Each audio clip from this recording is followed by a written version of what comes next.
ભાવનગર શહેરમાં પોતાની બાઇક લઈને જતા શખ્સને રોકીને લાકડી વડે મારવાને પગલે ગંગાજળિયા પોલીસ સ્ટેશનમાં ફરિયાદ નોંધાવા પામી હતી।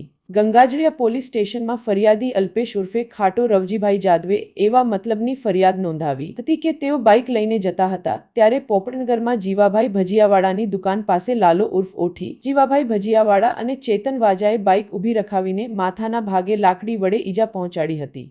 જો કે નોંધાયેલી ફરિયાદ બાદ પોલીસે અમિત ઉર્ફે લાલો રાજુ મેર અને ચેતન વાજાને ઝડપી લીધા છે।